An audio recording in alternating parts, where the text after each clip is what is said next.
aquí no hay nada más que hacer. Lo único, estos cacharros ya. Sí. El tuyo también estará, ¿no? No sé si soy esto, creo que no soy. Sí, sí. Bueno, arratsaldeon eta eskerrik asko etortzeagatik. Hoy tenemos dentro del ciclo de conferencias que la Asociación de Historiadores Guipuzcoanos Miguel de Aramburu mantiene ya desde hace un par de años y esperemos que por muchos más con la Biblioteca Koldo Mitxelena. Viene hoy a cerrar la parte del ciclo preverano, preestival, vamos a decir, Antonio de Prada, uno de nuestros socios, que además es, si no me equivoco y si los recortes no han cambiado la cuestión, archivero de Zumárraga, es decir, que cumple una función casi heroica y muy pocas veces considerada, que es la de, como decía Walter Scott, actuar de custos cartularum, el guardián de los documentos, de los cartularios, que bueno, no suele salir en las películas a menudo, pero es un puesto muy importante y bueno, del que dependen muchas cosas, y bueno, eso seguramente él en otra conferencia nos podría contar lo importante que es ser el archivero y cómo es el cimiento de la legitimidad política municipal, aunque luego a los únicos que veamos en la tele son a los políticos, pero el que antes tenía el control de las llaves del archivo, ese era el que guardaba la legitimidad. Así que fíjense, nada menos, pues tenemos aquí uno de los archiveros de uno de los principales archivos guipuzcoanos, en este caso el de Zumárraga, y nos va a hablar de un tema que también en apariencia, pues bueno, parece muy humilde, parece quizás incluso árido, pero como estaba comentando con él antes de entrar, bueno, pues hoy estamos en un momento en el cual la monarquía borbónica, reinante en España casi de continuo desde 1700 hasta la actualidad, que ya va para 214 años, pues introdujo una serie de cambios en otra cuestión muy importante en la época y posteriormente, que es los asuntos religiosos, hoy quizás no tan considerados, pero en aquella época, en la época de la que nos va a hablar Antonio, pues mucho más importantes. Y bueno, pues nos va a mostrar cómo esta dinastía, que hoy día está en boca de todos, hablándose de la abdicación, etcétera, etcétera, llegó a España e inició una serie de reformas en un tema candente, como digo, como era la religión en aquella época. Y bueno, yo creo que, entre otros, este es un gran motivo para permanecer atentos a las palabras que nos va a dedicar Antonio a partir de ahora. Adelante. Bien, bueno, cuando se estaba muriendo Carlos II, el cardenal Portocarrero, que estaba en su lecho de muerto, le hizo cambiar varias veces de testamento. Hasta tres testamentos tuvo Carlos II. Eso lo que provocó fue una guerra monumental, la guerra de la sucesión. Y esa guerra, como sabemos, enfrentó a los dos grandes poderes que había en Europa. Por un lado, los que partían del Imperio Alemán, y por otra parte, Francia, la Francia de Luis XIV. Casi nadie en aquella época, era bastante importante este rey y era la potencia bastante ascendente en aquella época, y el imperio pues también tenía su aquel. Bueno, lucharon por una parte Felipe V, el nieto de Luis XIV, Felipe d'Anjou, y por otra parte el archiduque Carlos. Bien, durante 14 años estuvieron peleando y tras la batalla de Almansa todo parecía bastante decidido que iba a ganar Felipe V, el nieto de Luis XIV. Gana finalmente la guerra. Carlos se retira porque ya aspira al trono del imperio. Se muere su padre, el emperador, y él se retira. Y el nuevo rey de España es Felipe. Cuando viene Felipe V a España, se encuentra pues todo absolutamente mal. Él encuentra problemas por todas partes. Lo único que podía hacer, que él veía, era una tarea muy complicada, pero había que hacer una cirugía bastante fuerte para intentar arreglar aquel enfermo que era en España. Él se encuentra con una administración bastante corrupta, se encuentra con un ejército que no está bien asentado, que no obedecía a las necesidades que tenía aquel país, se encuentra con una burocracia corrupta, como ya hemos dicho antes, de la administración. Él tiene la hacienda era un desastre. Entonces, bueno, él, y además ve también que una de las cosas que también estaban bastante mal era la iglesia, la institución eclesiástica. Él, desde su puesto, puede hacer bastantes cosas, en lo que depende de la administración, en lo que depende de la reforma de la hacienda, en lo que depende del ejército. Él podía hacer cosas, pero en lo que no podía hacer era en la iglesia, porque la iglesia al final dependía de Roma, y Roma era una potencia extranjera. Y además de esto, la iglesia se solía utilizar como un cajón desastre donde mucha gente iba a vivir de rentas. En aquella época, bien, estaban las parroquias, estaban en las parroquias, cada parroquia tenía su propio personal. El personal que había en las parroquias y en la propia iglesia se llamaban, ellos lo que tenían era un beneficio. Entonces, la reforma beneficial no tiene que ver con la asistencia social, sino que tiene que ver con la reforma de los puestos que había en la iglesia. En la iglesia, ¿qué es lo que pasaba? Pues alguien alguien poderoso le debía un favor o le quería pagar, le decía, bueno, pues de las rentas de tal iglesia te doy a ti una parte. Ustedes hacían una pensión y podía darle pensión bien a civiles o a religiosos, de tal forma que en una parroquia que en principio funcionaba bien con, digamos, un párroco y dos beneficiados, dos sacerdotes normales, le metían, le hacían una pensión y uno de los, o el párroco o los beneficiados, se quedaba sin parte de su sueldo. Entonces, esto sucedía en muchas parroquias españolas. Era como una cangrena. Y Felipe V lo que dice, hay que reformar todo esto. ¿Qué es lo que está pasando? Si los sacerdotes no tienen un sueldo digno para mantenerse, se tienen que dedicar a otra cosa. Si se tienen que dedicar a otra cosa, a trabajos serviles, de cualquier tipo podían ser, no estaban con el 100% de disponibilidad para atender a la salvación de las almas de la gente. El tema que yo voy a tratar hoy no tiene nada que ver con la fe, sino cómo era la estructura eclesiástica. Y entonces, si muchos sacerdotes no atendían suficientemente a la gente porque tenían que estar ocupados en otra cosa, la gente estaba muy mal atendida y protestaba por esa mala atención. Ellos pagaban impuestos a la iglesia, pagaban los diezmos y pagaban primicias y algunas cosas más, pero bueno, sobre todo diezmos y primicias. Con los diezmos se paga el personal, con las primicias se paga todo lo que tiene que ver con la manutención de la parroquia, con si hace falta reformas en el templo, si hace falta comprar velas, si hace falta comprar lámparas o pagar el sueldo a los sirvientes, pues se pagan de lo que se obtenía por las primicias. Una cosecha, el agricultor pagaba una décima parte de la cosecha, el diezmo de la cosecha, la décima parte, y esa décima parte era para pagar a los curas, para que los curas le atendieran a él. Y otra parte, la cuarta parte de la primicia, o sea, el 10% por un lado y el 2,5% resta, por otro lado, era la primicia. Con ese 2,5% se pagaban la manutención de la estructura eclesiástica, no del personal, sino de la estructura eclesiástica.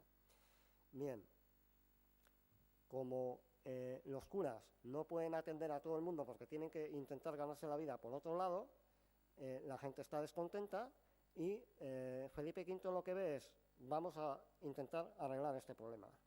Pero él no mandaba en la iglesia, mandaba el Vaticano, mandaba Roma, y entonces lo que él intenta es, voy a intentar conseguir de Roma un acuerdo, el Estado de España, el Reino de España y el Vaticano tienen que firmar un acuerdo por el cual el Vaticano me deje a mí intentar arreglar la iglesia. Los acuerdos entre un reino y la iglesia son los concordatos. Bueno, pues él intentó el concordato, lograr el concordato con el Papa. El Papa, en principio, no estaba por la labor. Él no quería injerencias en las labores administrativas de la Iglesia. Para nada se estaba discutiendo de fe ni de liturgia, se estaba discutiendo de la administración de la Iglesia. Bien, ¿esto lo intentó por primera vez Felipe V? No, muchos reyes antes lo habían intentado. Lo que querían los reyes, desde los reyes católicos, desde Carlos V, que logró una bula, la Eximi de Botionis Affectum, o Felipe II, que logró una instrucción el 6 de enero de 1588 que le permitiera intentar controlar algo. Por ejemplo, Felipe V intentó que cuando vacaba un puesto importante en una catedral, el Papa le tuviera, antes de nombrar a alguien, le tuviera que consultar a él, y entonces él podía proponer a nombres. Entonces, poco a poco, la monarquía se iba metiendo. Con los Austrias menores, con Felipe IV, con Carlos II, aquello fue degenerando totalmente. Cuando vino Felipe V ya estaba todo el lío armado. Ya, la Iglesia era un desastre en la administración por dentro. Entonces, bueno, él intentaba lograr el concordato para poder meterse con la Iglesia, para poder intentar arreglar la Iglesia. Y durante años y años lo intentaban, ni el Papa ni los cardenales eran muy propicios a esto, y al final el rey oyó hablar de un sacerdote gallego, de Manuel Ventura Figueroa, y lo que oyó hablar pues le agradó. Manuel Ventura Figueroa, según le decían, era como si fuera un encantador de serpientes. Convencía a cualquiera de lo que él quería. Y Felipe V le llamó a Madrid a Manuel Ventura Figueroa, y el sacerdote gallego fue a Madrid, y el rey le dijo: pues tengo un problema, y es que tengo que lograr el concordato con la Santa Sede, y no se deja, me ponen problemas. Le envió a Figueroa a la Santa Sede, y en poco tiempo Figueroa convenció al Papa para que hiciera un concordato. Más allá, se intentó un concordato en 1737, fallido completamente. No le dejaba al rey hacer nada. Pues bien, fue Figueroa, y rápidamente consiguió un concordato. El 11 de enero de 1751, el Reino de España logra el patronato real sobre todas las iglesias españolas. El patronato es el que gobierna la Iglesia, el que gobierna algo. En un patronato de una fundación, pues el que gobierna es el patronato. El patronato real significaba que en todas aquellas iglesias donde no hubiera patronos anteriormente conocidos, el nuevo patrono iba a ser el rey. Bien. No le costó barato al Reino de España ese concordato. Hubo de pagar, por una parte, 13.100.000 reales de plata antigua, como propiamente costo del concordato, y por otra parte hubo que pagar 1.400.000 reales en sobornos, dádivas. Ahí cobró hasta la sobrina del Papa. Todo el mundo intentaba cobrar ahí. Pero bueno, el Reino de España había logrado el concordato y había logrado el poder meterse a intentar arreglar los problemas de la Iglesia. Bueno, ¿qué hace Felipe V en 1753 cuando logra el concordato? Lo primero que hace es, lo hace saber a los obispos, a todos los obispos: ahora el que manda soy yo. He logrado el concordato con la Iglesia, con el Vaticano, y el Vaticano me ha cedido todo el poder sobre todos aquellos puestos de la Iglesia que no tengan un patrono conocido anterior. Había muchos patronos en la Iglesia española, pero no era un porcentaje grande. Había muchos señores que desde la Edad Media, señores feudales que todavía estaban por ahí, que desde la Edad Media tenían en sus manos como presas, como si fueran prisioneras, a parroquias enteras. Y en Guipúzcoa, muchísimas de esas. Claro, Felipe V logró el concordato sobre todas las parroquias españolas. En Guipúzcoa pasaba que ya de antemano había muchos señores feudales que tenían iglesias, en el interior guipuzcoano muchas. Por otra parte, había ayuntamientos que eran patronos de las iglesias. Cuando había una villa de fundación real, al fundarse la propia villa, normalmente, o en ese momento o después, se hacía de forma explícita por el rey era el que fundaba. En Guipúzcoa se fundaron 23 villas por el rey. El rey concedía a la villa, a su representante a la villa, al concejo, el patronato sobre esa iglesia. Y también había patronatos de otro tipo, feudales, señores feudales por una parte, ayuntamientos en nombre de la ley por otra, y por otra parte había hasta instituciones eclesiásticas que eran patronas de otras instituciones eclesiásticas. Por ejemplo, en 1638 el ejército francés, guiado por Condé, ataca a Fuenterrabía. El rey, seguramente, en aquella época era normal que cuando el ejército francés atacaba, en Madrid todavía no se habían enterado de que ya estaban atacando. Y los primeros que defendían, porque eran los primeros a defenderse, eran los de Fuenterrabía. Y Fuenterrabía, durante meses, durante todo un verano, soportó bastante estoicamente lo que pudo, los bombardeos franceses, el sitio francés, y en aquella iglesia, la iglesia de Fuenterrabía sufrió bastantes daños. Bien, más tarde, por una parte los que se estaban defendiendo y por otra parte estaban los que atacaban a los que se defendían, y el ejército español vino en auxilio de los de Fuenterrabía y lograron derrotar a Condé. Una vez llegada la paz a Fuenterrabía, Fuenterrabía les dice al rey: yo he sufrido muchísimo, me tienes que compensar. La iglesia de Fuenterrabía le dice. ¿Y el rey qué le dice a la iglesia de Fuenterrabía? Pues vale, yo tengo algunas iglesias en Guipúzcoa que son de mi patronato, por ejemplo, Plasencia de las Armas o Isoraluce, o el Goibar. Pues mira, durante un tiempo, años y años, y estuvo más de 100 años, todo lo que produzca la iglesia del Goibar o de Plasencia de las Armas, Isoraluce, será para la iglesia de Fuenterrabía, porque Fuenterrabía me ha servido muy bien.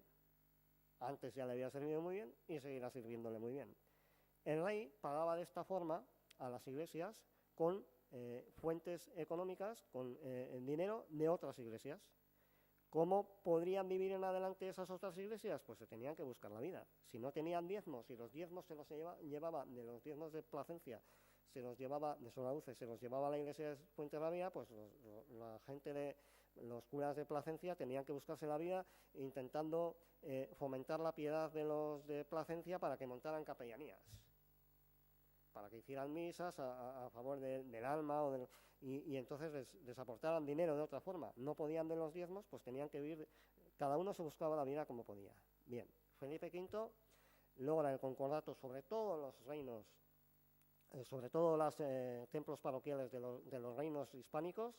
No solo era España, sino que entonces era el imperio, en Sudamérica también. Y lo primero que hace es decir a los obispos: estoy aquí, ahora soy el que maneja esto, y entonces me tenéis que decir, a cada obispo le encargo, de cada templo parroquial me tenéis que decir cuántos sacerdotes hay, cuánto cobra cada uno, qué necesidades tiene cada parroquia, si en cada parroquia hay patrono y cómo es ese patrono, cuántos derechos le quita cada patrono a la iglesia, cuántas capellanías hay. Las capellanías pueden ser de dos tipos: colativas o menelegas. Las colativas son las que el dinero pasa a ser, se sacraliza y pasa ya a dominar la propia iglesia. Hay un patronato de la capellanía, pero el dinero ya está dentro de la institución eclesiástica. Eso es lo contrario de lo que pasa con las capellanías menelegas, meramente legas, que el dinero lo maneja una familia a quien se le haya dado el patronato. Un señor, una capellanía, ¿cómo funciona? Un señor tiene mucho dinero y quiere que su alma se salve para siempre, entonces lo que hace es comprar el cielo. ¿Cómo comprar el cielo? Bueno, pongamos que un señor es muy rico, tiene 100 millones de euros y le dice a la iglesia: mira, yo quiero que des misas por mi alma cada semana, un día a la semana, y así perpetuamente. Yo dejo 90 millones de euros, pongamos, es un ejemplo, y esos 90 millones de euros lo que hacen es producir unas rentas.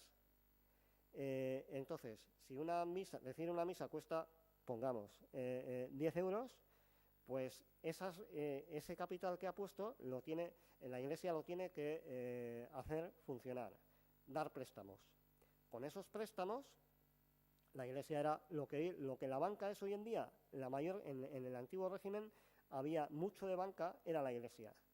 La iglesia se ocupaba de estas cosas: obras pías, capellanías. Entonces la iglesia lograba el dinero, daba los préstamos, lograba los intereses, y de esos intereses iban pagando cada misa pues los 10 euros o lo que fuera. Entonces no se tocaba el principal, la cantidad principal, lo que el señor había dejado, no se tocaba. Las capellanías funcionaban solo con los intereses que producían esos capitales principales. Bien. El concordato ya lo había logrado. Entonces Felipe V hace saber a cada obispo que de cada templo parroquial tiene que darle toda la información posible, porque lo que quiere la Real Cámara de Castilla, lo que quiere el rey, la Real Cámara de Castilla, es saber la situación exacta de cada templo parroquial, de cada parroquia, cuántos hay, cuánto cobran, qué necesidades tienen, cómo es la vida en esa parroquia. Bien, el obispo de Pamplona es el que gobierna sobre la gran parte de Guipúzcoa. El obispo de Pamplona gobierna sobre prácticamente toda Navarra, no toda. Hay obispados por ahí, Tarazona, hay Calahorra, que tienen algunas pequeñas parroquias en Pamplona, en el Navarra, pero a su vez el de Pamplona gobierna prácticamente todo Guipúzcoa, toda la costa y prácticamente todo el interior, menos el Valle del Deva.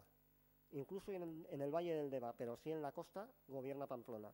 El Valle del Deva, Vergara, Plasencia, Mondragón, Arechavaleta, Salinas, eso es del obispado de Calahorra. Bien. En diciembre, el obispo de Pamplona, Gaspar de Miranda, envía un informe muy completo.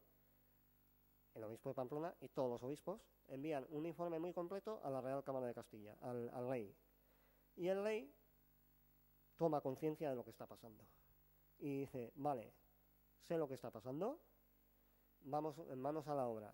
Y lo que hace es encargar a los obispos tenían su tribunal, igual que lo tienen hoy, pero apenas es conocido, el tribunal diocesano, hoy apenas no se litigan apenas muchos juicios. Entonces era muy común que todo el mundo litigase en los tribunales diocesanos, porque era más barato, porque era más ágil y porque a la pena que podía poner un tribunal, el tribunal diocesano ponía la misma pena y además te podía acompañar con la excomunión. Y en aquella época en que todo estaba imbuido por la religión, el ser excomulgado era bastante grave.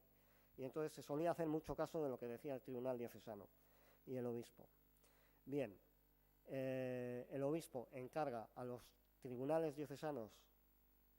En principio él los preside, el obispo preside todo en la diócesis, pero como él tiene que andar en muchos cargos, para gobernar el tribunal diocesano, él nombra un provisor, el provisor.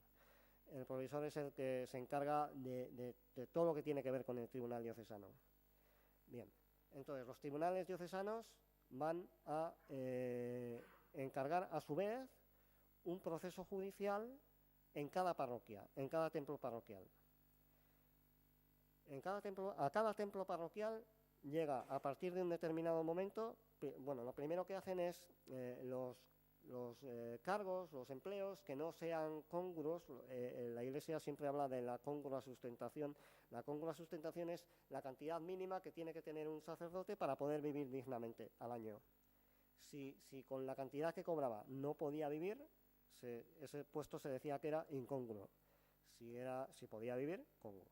Bien, pues lo primero que hace el rey, tiene prisa, lógicamente, es por acabar los problemas más graves. A los beneficios que eran incongruos, dice, a ver, atentos con esto, porque estos beneficios se tienen que acabar tal como hoy los conocéis. Lo que tenéis que hacer es unir los beneficios que sean incongruos y de cada 2 o de cada 3 formar uno que sea congruo. Si tú juntas una pequeña renta de una iglesia y otra, al final podrás que con las rentas que se obtengan de los 3 o de los 2 se pueda mantener una persona. Eso lo hizo en 1758. Tardó algunos años en meterse con toda la iglesia en general. Fue Carlos III, ya un nuevo Borbón. Fernando VI estuvo hasta 1759. Cuando muere pasa a gobernar el que hasta entonces fue rey en Nápoles, Carlos III. Bien, Carlos III viene de Nápoles con unas ínfulas reformadoras también importantes. Y seguramente el más reformador de todos los Borbones ha sido Carlos III. Bien, Carlos III dice, me tengo que meter también con esto a reformar.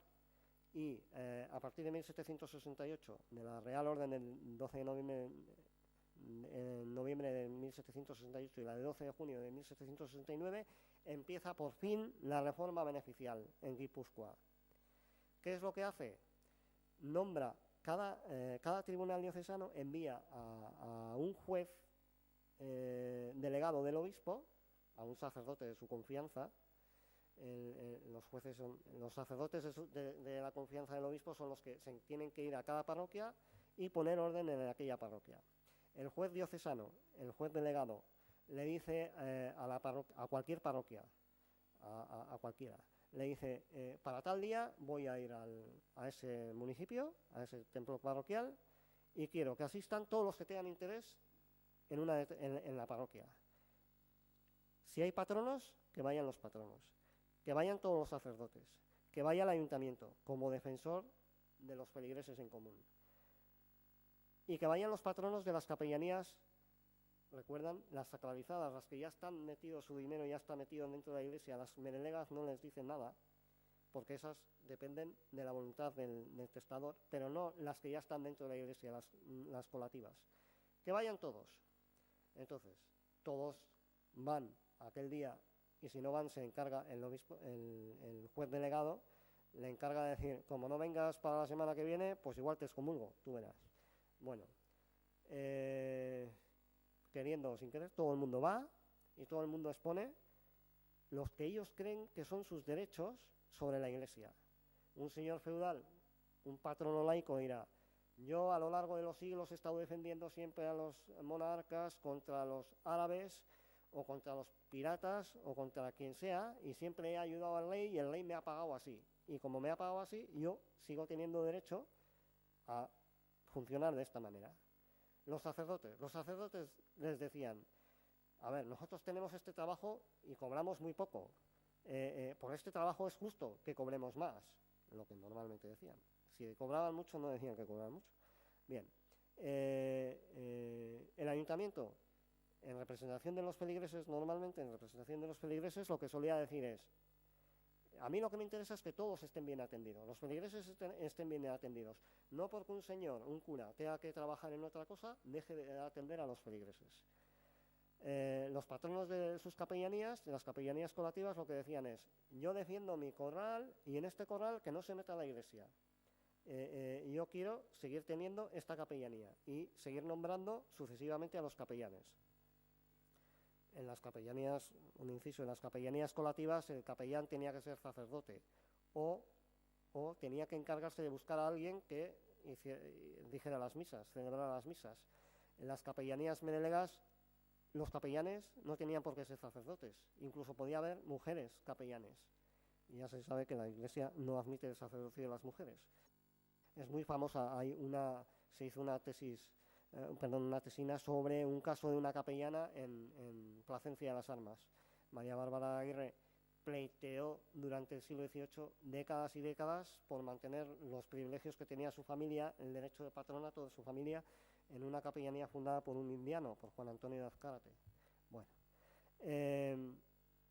por supuesto que las diversas partes que iban a hablar con el juez delegado les ponían sus problemas y ellos creían que lo que ellos hacían estaba muy bien y que lo que los otros hacían estaba muy mal. No era un asunto fácil para los jueces delegados. Los jueces delegados tenían que calibrar muy bien y tenían que proponer al obispo qué solución tomar para arreglar los problemas que había en aquella parroquia. Y entonces los obispos comentaban todo lo que tenía que ver con aquella parroquia, el informe de su juez delegado, lo comentaban en el tribunal y a su vez el obispo al final hacía un nuevo informe que mandaba a la Real Cámara de Castilla, al rey. Y el rey discutía con la Real Cámara de Castilla, la Real Cámara de Castilla discutía, con sus miembros discutían y proponían qué es lo que había que hacer de ahí en adelante con esa parroquia, cómo tenía que funcionar. Claro, tanto el informe del juez delegado, como el informe del obispo, como el informe de la parroquia, de la Real Cámara de Castilla, podían no poner de acuerdo a las partes. Lógicamente, por ejemplo, los sacerdotes defendían que ellos trabajaban y que tenían que cobrar suficiente. Pero si eso era quitarles dinero a los señores feudales, a los patronos laicos o a otras iglesias, estas iban a intentar rebatir los argumentos que ponían los sacerdotes. Un juicio podía ser muy rápido, si no había problemas, se podía solucionar en meses, pero es que hubo problemas en Guipúzcoa que duraron no meses, ni años, ni décadas, pues casi un siglo. Por ejemplo, el plan beneficial de San Sebastián empezó en 1770 y acabó en 1831. Algo tuvieron que discutir ahí. Discutieron y mucho. En el plan de Legazpia, por ejemplo, de la población de Legazpi, pues también estuvieron 4 décadas. Estuvieron 3 décadas en Zumárraga. Podía darse todas las variantes. Podía un proceso beneficial, un proceso de este tipo, podía acabarse de cualquier forma. Por desistimiento de las partes, porque el obispo se había cansado de aquel problema, porque no se tenía que cansar, pero podía ser que quedara sin resolver el asunto. Muchas poblaciones pequeñas guipuzcoanas dejaron sus problemas sin resolver. Y bueno, ellos mismos intentaban, pero no les vino la solución de arriba, como pretendía al principio de la ley. Bueno, hubo de todo. Voy a poner unos ejemplos, por ejemplo, hubo medianos, como el plan beneficial de Fuenterrabía y de Irún. Fue muy curioso, está en el archivo diocesano de Pamplona, son 3 procesos, son 3 legajos bastante voluminosos cada uno de ellos, y ahí se ve una cosa muy curiosa, cómo funcionaba Fuenterrabía y su iglesia del Manzano, y cómo funcionaba la iglesia de Irún y su iglesia de Juncal. Hay un refrán antiguo, yo cuando estaba en Fuenterrabía investigando estas cosas y luego en Pamplona, yo oí una cosa que me era muy curiosa. El Juncal siempre está debajo del Manzano, solían decir. O sea, la iglesia de Irún siempre tiene que estar debajo de la de Fuenterrabía. La de Fuenterrabía tiene más historia y más raigambre y más... Bueno, ya desde que estaban en el obispado de Bayona, había 23 porciones en Fuenterrabía y en Irún. Quiere decir, todos los feligreses, todos los parroquianos que tenían cosechas, que tenían los diezmos y las primicias, se lograban fundamentalmente del sector primario de las actividades económicas, o sea, de la agricultura, de la ganadería o de la pesca. No había... Todo esto viene de la Biblia. Y en la Biblia ya sabemos que mucha industria no había en aquellas poblaciones de la Biblia. Y muchos sector servicios tampoco. Entonces, cogían de donde sabían. La Iglesia es una estructura muy consuetudinaria en este caso, y no innova mucho. No saca diezmos de las industrias ni del comercio, sino de la agricultura, de la ganadería y de la pesca, de lo que ellos conocían. Bien, pues ya desde el obispado de Bayona, en 1566, unos líos impresionantes, pero bueno, Felipe II amenazando al Papa con que podía haber problemas muy graves, ya empezaban los protestantes en Francia, y Bayona estaba muy cerca de la frontera. Pero es que si había que recurrir las apelaciones a Bayona, al obispado de Bayona, al tribunal de Bayona, había que ir mucho más al interior, en Francia, a la metrópoli. Los arzobispos son jueces metropolitanos, los metropolitanos son los arzobispos. Por ejemplo, hoy mismo el arzobispo de esta zona está en Pamplona. El obispo de Pamplona es arzobispo de Pamplona, y entonces, en teoría, pues Bilbao, San Sebastián, Tudela, hasta Calahorra y no sé si Huesca, dependen del arzobispado de Pamplona. Pues si había que recurrir las decisiones, había que apelar las decisiones del del Tribunal Diocesano de Bayona, había que ir a Aug, no sé bien cómo se dice, pero bueno, meterse mucho en el interior francés, y allí había peligro de protestantes. Y entonces Felipe II logró en 1566 del Papa que provisionalmente pasaran todas las tierras del obispado de Bayona, que estaban en España, pasaran a los obispados españoles, tan provisionalmente que hasta ahora. O sea, todavía hoy sigue eso. Tuvo bastante éxito Felipe II. Pues bien, de las 23 porciones que se recogían de todos los diezmos de Fuenterrabía y de Irún, Fuenterrabía se quedaba con 14 y Irún se quedaba con 9. ¿Qué quiere decir? Que de las 23 partes del dinero que se obtenía en la parroquia, 14 eran para pagar a los de Fuenterrabía y 9 solo para los de Irún. Mientras Irún era inferior en población y en feligreses a Fuenterrabía, pues lo tuvo que aguantar. Pero es que a mediados finales del 18, la feligresía de Irún era más importante que Fuenterrabía. Y ellos decían, a ver, no puede ser que nosotros, pagando más que los de Fuenterrabía, estemos todavía con menos atención espiritual que los de Fuenterrabía. Son pocos y tienen mucha atención para ellos, y nosotros somos más y tenemos menos, porque con el dinero nuestro, con esas 9 partes, no podemos pagar suficientemente a los sacerdotes que nos tienen que atender. Entonces, a partir de que se empieza la reforma beneficial, en 1771, lo que pasa es que una vez que fallece algún cura o de Fuenterrabía o de Irún, no se puede proveer un nuevo cura, un nuevo sacerdote, porque protestan las dos comunidades, Fuenterrabía e Irún. Al que más afecta es porque tiene más, es Fuenterrabía. Pues durante prácticamente toda la segunda mitad del 18 y primeros años del 19 no se proveyeron vacantes, entonces mal para todos. Urgía resolver el proceso beneficial, y la reforma beneficial en Fuenterrabía y en Irún, bueno, pues le dio la razón más a Irún que a Fuenterrabía. Ya hay más dinero porque hay más feligreses en Irún, pues hay que atender más a los de Irún y menos a los de Fuenterrabía.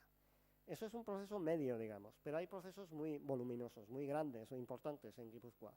Uno de ellos es el de Legazpia. En Legazpia pasaban cosas muy curiosas. En Legazpia, pues, de todos los diezmos que se recogían, que había muchos campesinos en Legazpia, una tercera parte se lo llevaba el señor de Lazcano. El cabeza de los gamboínos, de los soñacinos medievales, todavía era un noble de mucha importancia, emparentó con el duque del Infantado, emparentó con muchos nobles, y era una casa muy poderosa, una casa que su fuerza le venía de la Edad Media y era muy poderosa, y hasta 1833 estuvo llevándose un tercio de todos los diezmos que cogían los de Legazpia, que daban los de Legazpia. Basándose también en privilegios y en costumbres antiguas, los sacerdotes de un templo de Segura, de Santa María de la Asunción, se llevaban otro tercio. Decían, es que al principio Segura protegía a Legazpia. Entonces, de algún modo, en el siglo XV, en el siglo XVI, los de Legazpia tenían que pagar a Segura. Y eso lo habían mantenido durante siglos. Y los de Legazpia estaban pagando un montón, y 2 tercios de todo lo que pagaban se lo llevaban otros. Un tercio el señor de Lazcano y otro tercio el Cabildo Eclesiástico de Santa María de la Asunción de Segura. No es justo, ni en el caso de los diezmos, ni en el caso de las primicias. En el caso de las primicias es que se las llevaba hasta Mutiloa. Una parte se las llevaba Segura, otra parte se las llevaba Mutiloa, y otra parte, Mutiloa decía que es que hubo una epidemia a principios del 17, y murieron muchos en Legazpia, y hubo que llevar a enterrar a muchos de Legazpia a Mutiloa. Y entonces, en contraprestación de que les dejaron las tierras para el cementerio, unas cosas muy curiosas, pues se habían quedado con una parte, con la cuarta parte de las primicias de Legazpi. Pagaban mucho los legazpiarras, pero es que no tenían dinero, se lo llevaban los otros. En el siglo XVIII, a principios del siglo XVII, la iglesia estaba con goteras por todas partes, y cuando llovía decían misa, celebraban misa, y los feligreses estaban con agua hasta los tobillos, y eso era peligroso por eso, pero es que debajo de los suelos de los templos parroquiales estaban las tumbas y podía haber problemas graves de sanidad. Legazpia protestó, y los otros, el señor de Lazcano y el templo de Segura, decía, no, es que nosotros tenemos que tener el dinero. ¿Cómo puede ser que nos quieran quitar el dinero, que los de Legazpia no nos paguen a nosotros? Sí. Y decían, nuestros derechos son de siempre y tienen que continuar así. El señor de Lazcano lo que decía, yo que he ayudado tanto a la monarquía y a la corona, y luchando contra todo el mundo, contra sus enemigos, y me dieron privilegios perpetuos y ahora me quieren quitar. No puede ser. Y los de Segura decían, pero que nosotros hemos alimentado a los de Legazpia espiritualmente en el siglo XV y en el siglo XVI, Y ahora tenemos unos fastos y una liturgia especialmente interesante y muy hermosa en Segura, y claro, si nos quitan el dinero los de Legazpi, nos quedamos sin nada.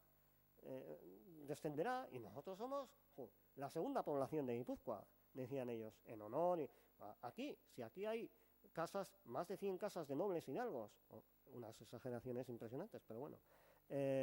Bien, todo esto lo analizaron en la reforma beneficial, y a Segura, la solución fue, a Segura le dejaron sin nada, sin dinero.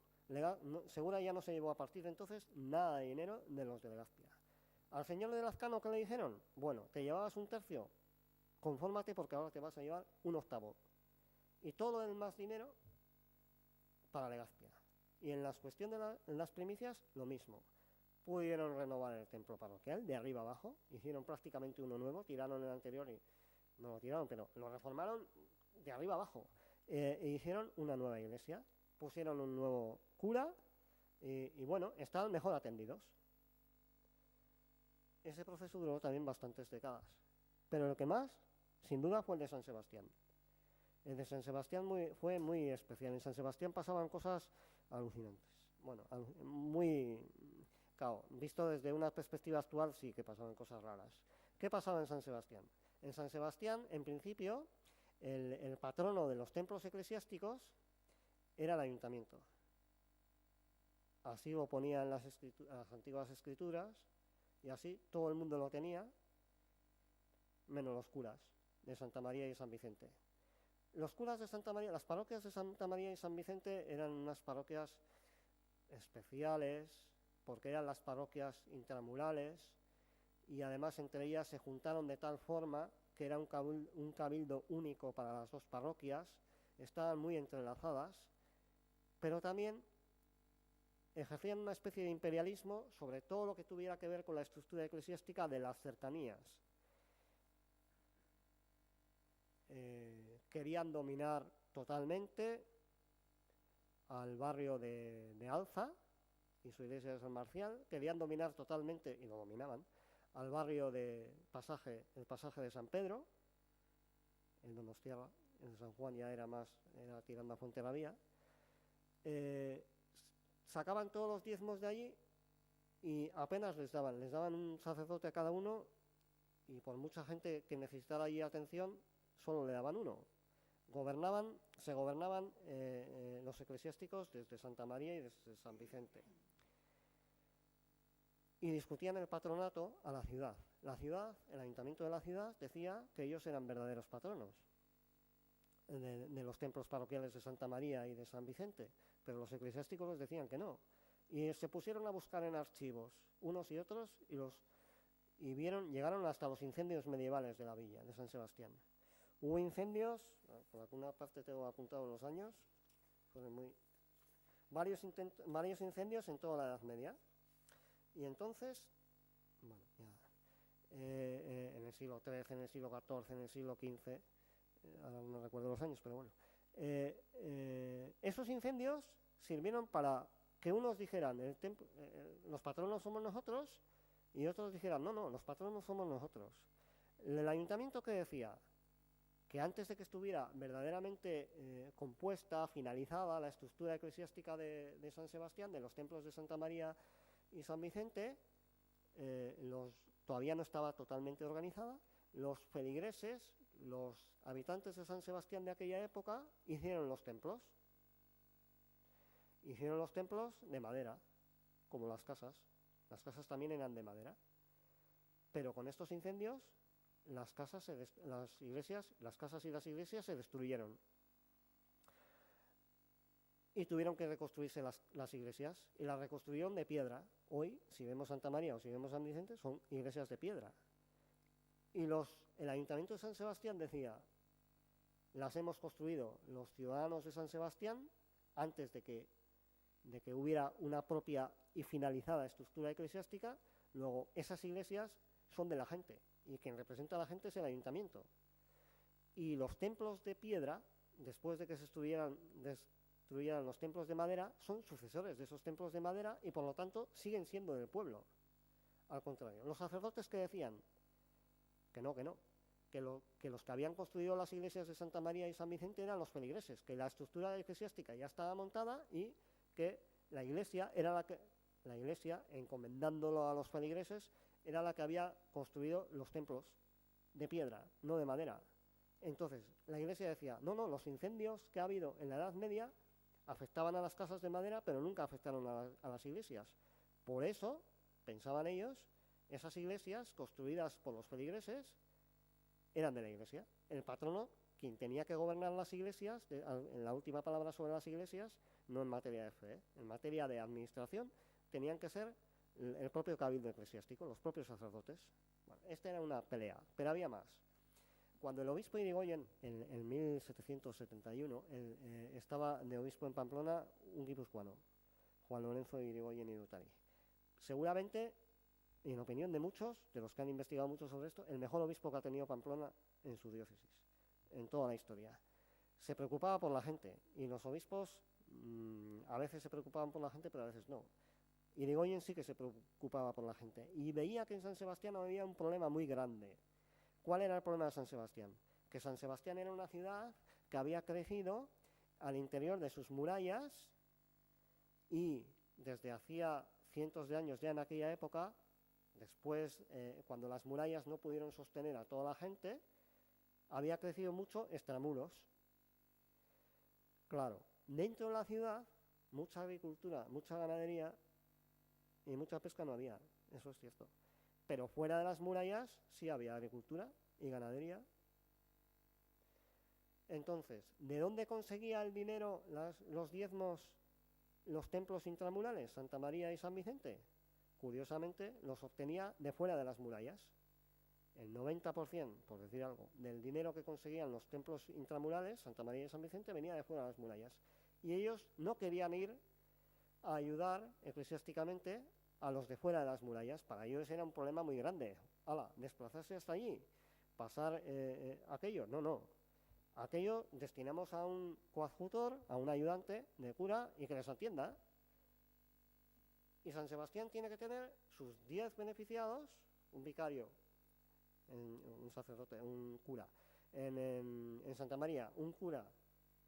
En San Vicente y 4 beneficiados más en cada templo parroquial. Entonces, se hacen 10. San Sebastián tiene una estructura eclesiástica muy curiosa. Cada sacerdote, si en otros pueblos el sacerdote tenía un puesto en la plantilla orgánica de la iglesia, lo que habían hecho desde muy antiguo, desde la Edad Media, era dividir el puesto eclesiástico de cada sacerdote en 8 puestos pequeños. Entonces, en San Sebastián no es que hubiera 10, había 10 si estaban todos juntos, pero como estaban todos desparramados, cada puesto se había dividido en 8, había 80 puestos. Y de estos 80, todos querían estar pues en Santa María y en San Vicente, pero no lejos, no extramuros. Entonces, obtenían el dinero de extramuros, pero no querían ir extramuros. Al revés, los que estaban dentro de la ciudad eran sobre todo comerciantes, la importancia del puerto era grande, y estos no pagaban impuestos, no pagaban diezmos, y se consideraban muy afortunados, porque sin apenas pagar tenían muy buena atención religiosa. 80 puestos eclesiásticos, bueno, luego podían unirse, un puesto pequeño se llamaba media epistolanía, cada puesto se llamaba una media epistolanía, y se podían unir hasta 8. Entonces, cuando se lograban unir 8, un vicario normalmente tenía 8, era un puesto completo de la plantilla. Bueno, se podían unir, pero había muchos que no estaban unidos. Entonces, tenían esa pelea.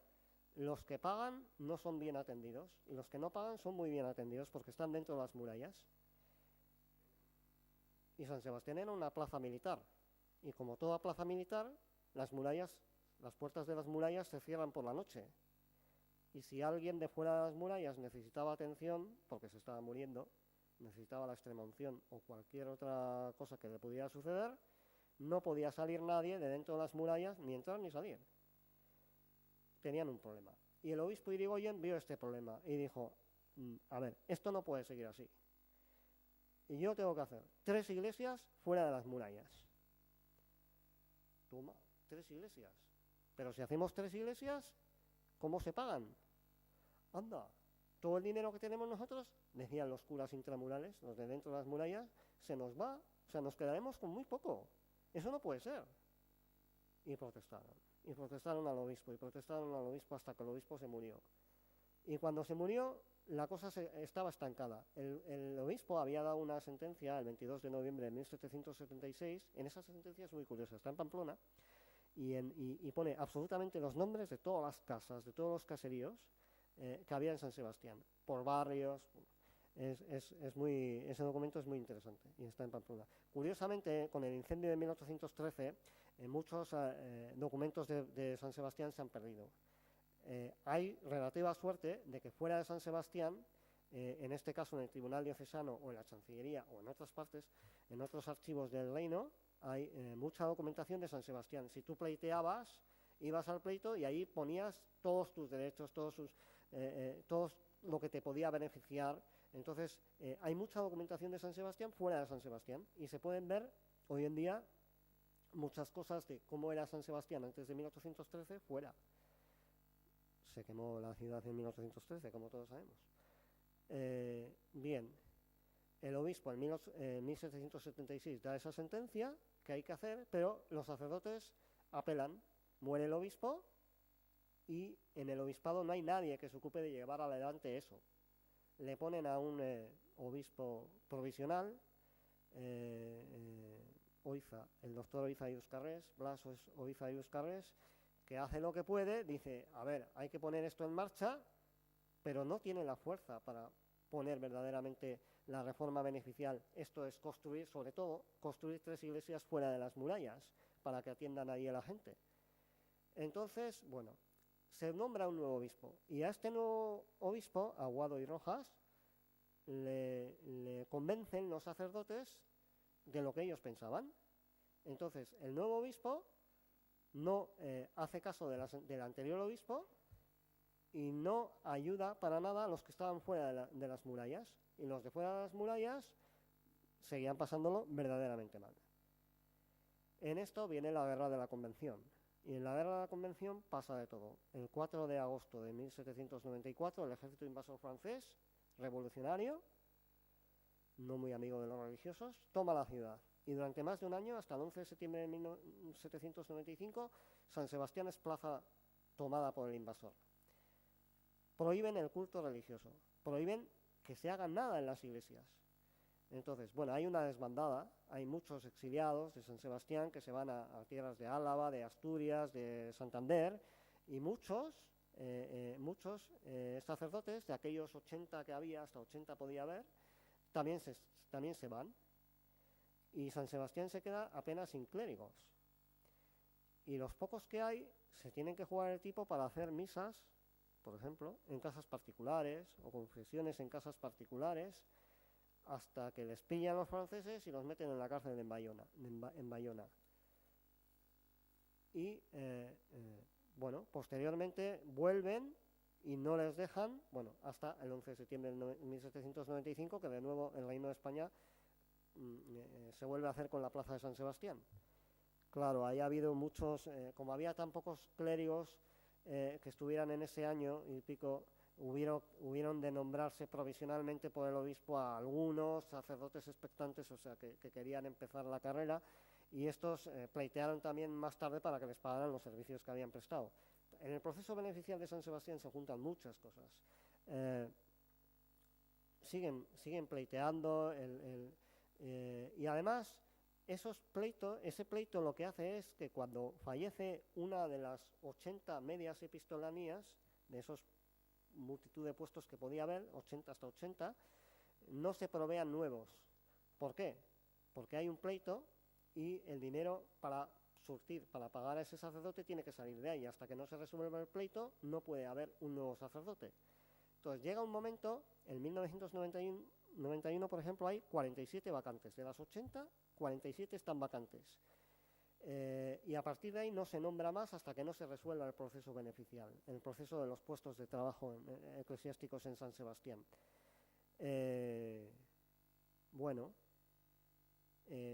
los diezmos se siguen pagando y pero no se siguen cobrando, solo cobran los 30 eran 47 las vacantes, luego 33 están trabajando. A esas 33 se les paga su parte, o sea, 33, 70, 80 partes se pagan a los que están trabajando, pero las partes restantes se quedan como en una bolsa provisional hasta que empiecen a funcionar los puestos. Ese dinero llegó en 1991, se fiscalizó totalmente y había 330 y tantos mil reales. Y ese dinero era suficiente para crear las 3 iglesias que quería el obispo Irigoyen. Pero los sacerdotes decían que no, que las iglesias no tenían que construirse.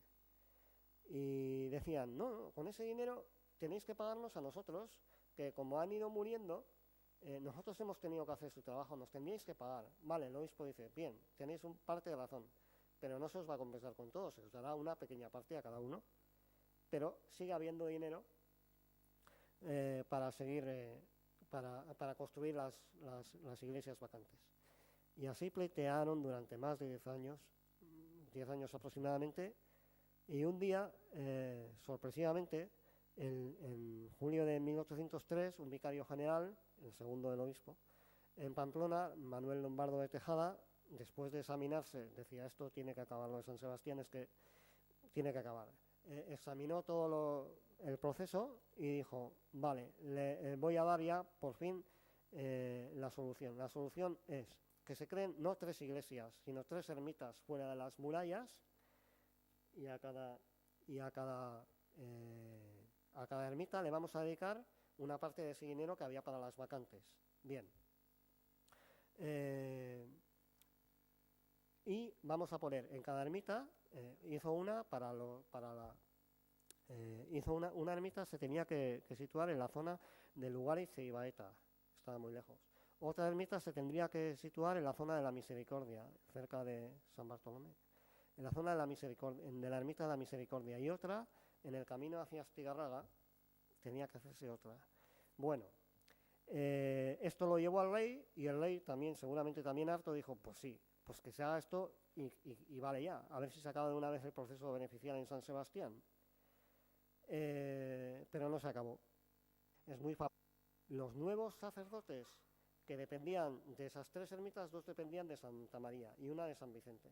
Los nuevos sacerdotes lo que dijeron era, de esas ermitas, dijeron, nosotros tenemos que tener también derecho a, cuando quede vacante un puesto en Santa María o en San Vicente, las mejores parroquias, también tenemos derecho a ocupar esas, o por lo menos intentar ocupar. Y bueno, aquel problema, que era un problema menor, se resolvió afirmativamente en 1831. En 1831, Casildo de Goicoa, el nuevo vicario general, les dio la razón a estos y se pudieron incorporar, digamos, a la mecánica general de poder ascender hasta los mejores puestos que estaban en Santa María y en San Vicente. Los que más cobraban y los que menos hacían, menos trabajaban. Bueno, y se acabó así el proceso beneficial de San Sebastián en 1831. De todas formas, la reforma beneficial ya de San Sebastián, ya del conjunto de la provincia, para esas épocas ya estaba acabada en todas partes, menos aquellos que habían quedado inconclusos, que no siguieron adelante. Y entonces, a partir de 1831, que es lo que viene muy rápidamente, viene la Primera Guerra Carlista. Y la Primera Guerra Carlista es, sin más, el cambio de régimen. Pelean los que quieren mantener el antiguo régimen contra los que quieren cambiarlo totalmente. Un rey totalmente del antiguo régimen tiene la suerte o la desgracia de tener solo herederas mujeres, no varones. Fernando VII solo tiene hijas, Isabel y su hermana, y aunque era muy absolutista, y eso lo demostró cuando vino en 1814 con los famosos decretos de mayo de 1814 que destruyeron absolutamente toda posibilidad de que pudiera haber una democracia en este país, la labor de las Cortes de Cádiz las echó al traste. Bueno, por efectos de no tener hijo varón, pues intentó defender el puesto de sus hijas en el trono, y para eso solo pudo ayudarse de los que eran contrarios a lo que él había sido siempre, de los liberales. Entonces, mientras su hermano le amenazaba, sí, mientras tú vivas, don Carlos. Mientras tú vivas, yo te reconozco como rey, pero en cuanto tú mueras, yo soy el auténtico rey. Y él no quería eso, quería que fueran sus hijas, Isabel. Bien, empieza la guerra carlista y durante 7 años, 6 aquí en el País Vasco y uno más duró en el Maestrazgo, estuvieron combatiendo no tanto que sí, por ver quién tenía que ser el rey o la reina, sino era una cuestión total de política general. Mientras unos defendían el antiguo régimen, los antiguos privilegios, la foralidad, los liberales defendían justo lo contrario, que todos tenían que ser iguales, que no tenía por qué ser diferente un guipuzcoano a uno de Jaén o a uno de Barcelona o a uno de La Coruña. Y bueno, ganaron los liberales y todo aquello que habían hecho durante el antiguo régimen y que empezó con Felipe V, el primer Borbón, cuando quería reformar la Iglesia, pues duró muy poco, porque los liberales cambiaron totalmente la estructura también eclesiástica y hicieron posteriores arreglos parroquiales y bueno, todo cambió. Pero bueno, eso ya es otra historia. Pues esto es todo.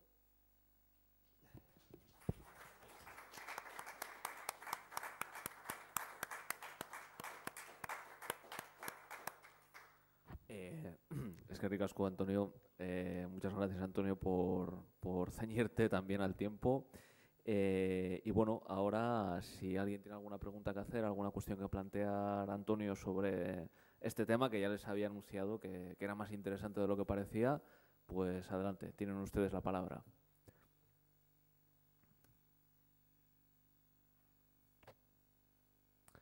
Bueno, ya que nadie se anima, romperé yo un poco el hielo. Yo te quería preguntar, entre todas estas cuestiones que has investigado y demás, que se ve que lo has mirado a fondo, que hay detrás trabajo de archivo, y no del administrativo precisamente, sino del otro, ¿no? Del de investigación. Has topado, digamos, en Pamplona con los típicos casos de lo que llaman los historiadores franceses que se han dedicado a estudiar esto, los intelectuales frustrados, es decir, los clérigos errantes que no encontraban un beneficio y andaban por ahí dando tumbos, y luego los mismos clérigos que estaban asentados eran los primeros en perseguirlos o denunciarlos o abducirlos, ¿no? Ha habido muchos, claro, con la revolución en Francia, todos los sacerdotes es que fueron exclaustrados, o sea, muchos salieron para seguir siendo sacerdotes tenían que salir de Francia, en Francia no podían, pues fueron a Bélgica, fueron a los países que lindaban con Francia, y en España el pobre obispo vio que de repente le venían tantos sacerdotes que ya no lo podían ser en su tierra de origen, que les tuvo que poner en puestos los más peregrinos. A muchos los envió a conventos para que ayudaran a los monjes, a otros los envió a parroquias. Hay bastantes estudios sobre esto y hay un profesor en la Universidad Pública de Navarra, Francisco Miranda, que ha investigado bastante sobre esto. Yo también en algún caso también he hecho alguna cosa, pero sí, hay muchos. En Pamplona el archivo diocesano de Pamplona es un mundo muy interesante y hay mucha documentación de Guipúzcoa y de... Sí. Bueno, o sea que también había intelectuales frustrados por aquí. Sí. Vale. Bueno, pues sobre los intelectuales, no olvidemos que los sacerdotes por lo menos sabían leer y escribir. Podían ser tradicionalistas o no tradicionalistas. Yo he encontrado, por ejemplo, que muchos, que contrariamente a lo que se sostiene, durante la Primera Guerra Carlista, gran parte de los enemigos de los tradicionalistas eran los liberales. Y la base de los liberales, la formulación teórica, bien, venían de Madrid, pero es que había muchos sacerdotes liberales muy perseguidos en todo Guipúzcoa. Tuve la oportunidad de escribir un artículo sobre ello hace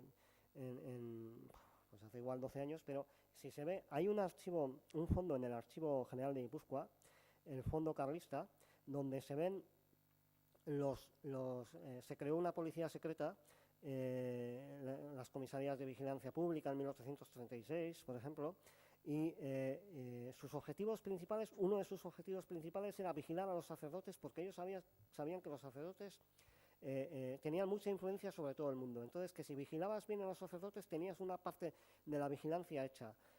Pues bien, vigilaron muchísimo a los sacerdotes y descubrieron en que prácticamente la mitad del sacerdocio vasco, de los sacerdotes vascos, eran liberales y muy acérrimos además. Es curioso, pero esa documentación está en Tolosa, en el fondo carlista del archivo de la Diputación.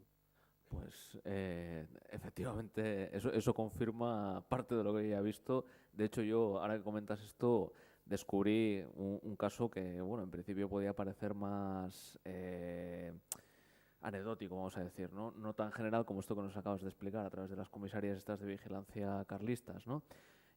Por ejemplo, choca, ¿no?, encontrarte a veces en la documentación con casos tan curiosos como que durante el trienio liberal de 1820 a 1823, en Guetaria, por ejemplo, el organista tocó el himno de Riego, el famoso himno de Riego, que fue el himno de la República posteriormente, aunque la monarquía también lo utilizó hasta la época de Alfonso XIII por lo menos, porque claro, era una monarquía liberal que había luchado contra la carlista y por lo tanto Riego era uno de sus héroes y por lo tanto su himno era perfectamente aceptable. Luego ya las cosas cambiaron, ¿no? Pero sí, se tocaba el himno de los liberales para gran cabreo, vamos a decirlo así, de los reaccionarios, de los tradicionalistas de Guetaria.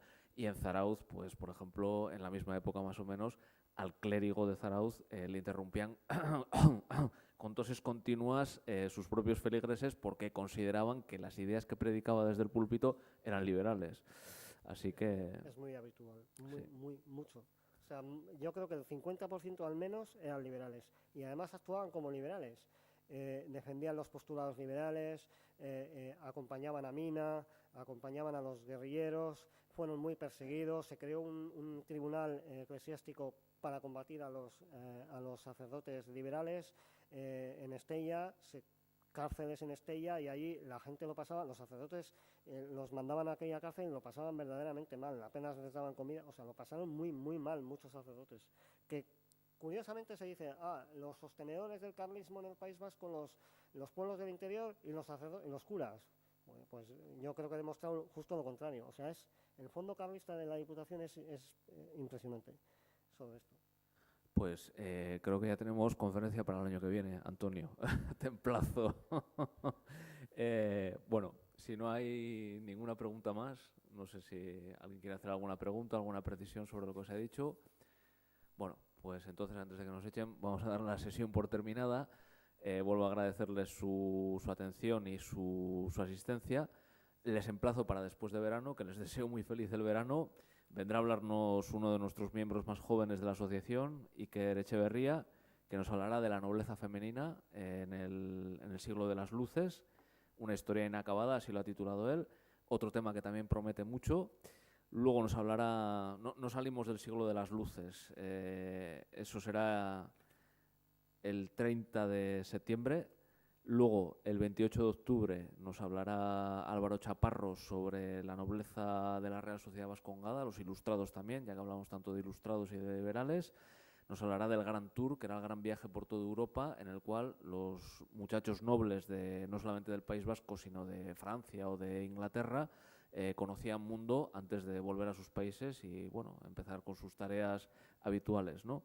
Y, bueno, pues así llegaremos con la Ilustración, con el siglo de los luces, hasta el 11 de noviembre, en el cual yo, si Dios quiere, pues les diré en qué acabó todo aquello del siglo de las luces, que fue el fracaso de la Primera Guerra Mundial, que ahí se acabó la Ilustración y se acabó todo, pero bueno, ese será el ciclo que tenemos por delante para después de verano. Y por lo demás ahora, pues venga, a disfrutar del verano, a ver si nos hace buen tiempo y nada más. Nuevamente gracias por haber venido y gracias, Antonio, por la conferencia tan interesante que nos ha dado.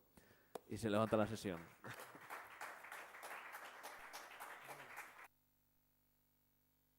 Folletos a la entrada por si quieren llevarse para recordarlo.